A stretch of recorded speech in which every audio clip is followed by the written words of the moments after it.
Okay, we're going to go over the solubility curve chart. We'll start with number 1. The compound which is most soluble at 20 degrees Celsius. The most soluble compound will be the compound that's highest, okay? So let's go to 20 degrees, and you just trace your finger all the way up. What is it going to be?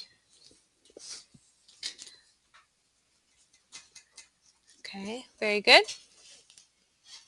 I'm going to go ahead and zoom in on the chart because you have the worksheet in front of you, and learning how to use the chart is more important than seeing the questions.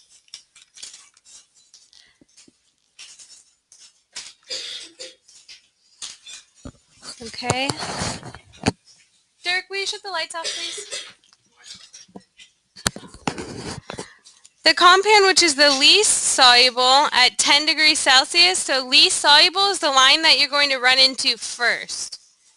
So the line I run into first at 10 degrees is going to be this brown one. And what line is that?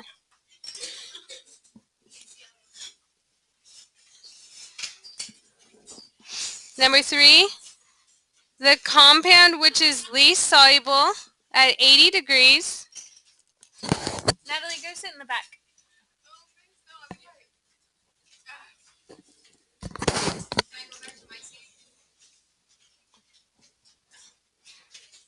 Least soluble at 80 degrees, again, it's the line you run into first.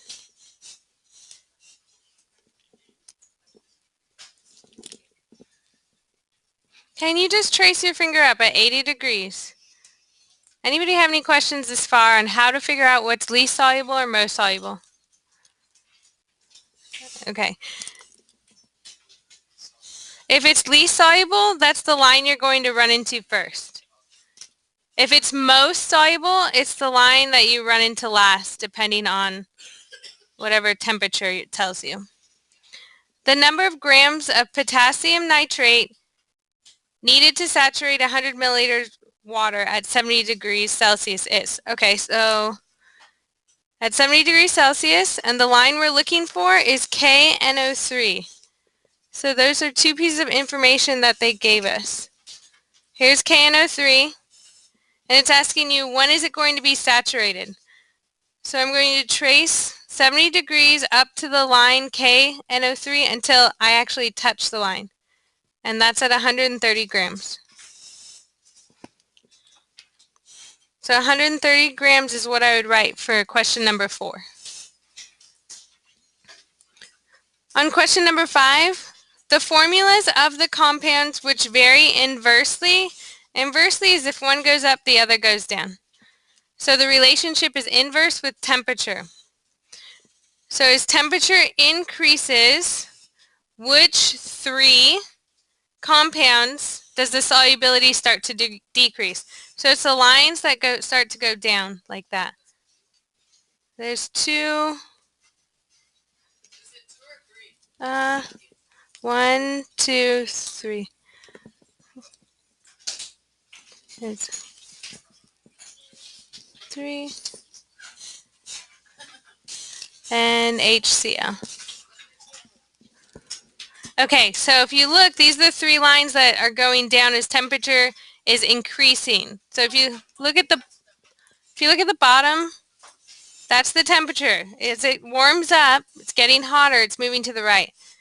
So the ones that are decreasing is SO2, the light blue line right here, NH3 is going down, and then HCl. Number 6. Wait, so the supersaturated is above 110? No, where it says supersaturated, saturated, and unsaturated, they're just giving you a reference, like if it was above any line. Number 6, it's sodium nitrate.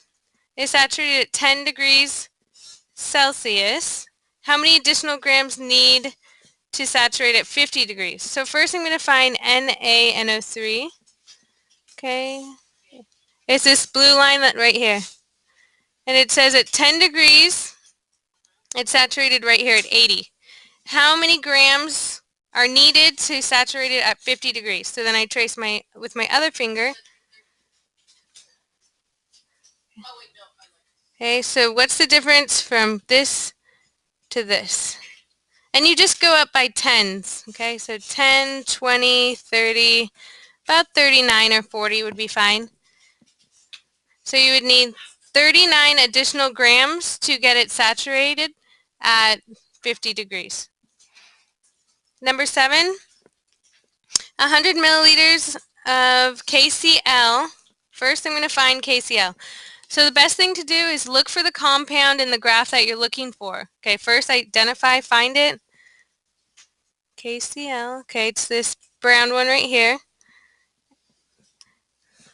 At 80 degrees, right here. 100 milliliters of KCl at 80 degrees will precipitate 10 grams of salt when cooled to wet temperature. Okay, this is going to be a difficult one. So put it in supersaturated above 10 degrees, 10 grams. So I'm at 80 degrees. At 80 degrees, it's about 43. So I'm going to say at 53.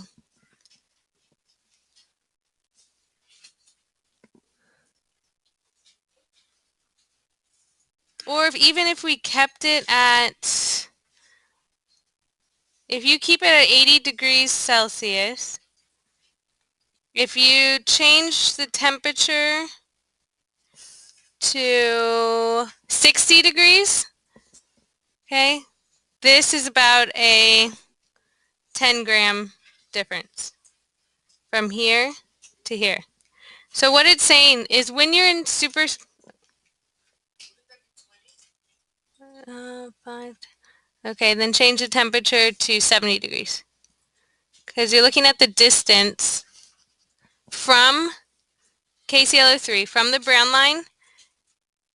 They're asking you if you wanted 10 grams of precipitate. Okay, you're going to get a precipitate or something left over once it cools down.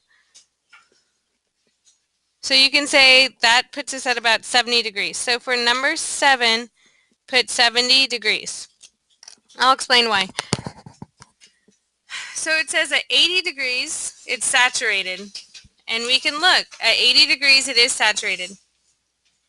And then what temperature would it have to get to have 10 grams left over?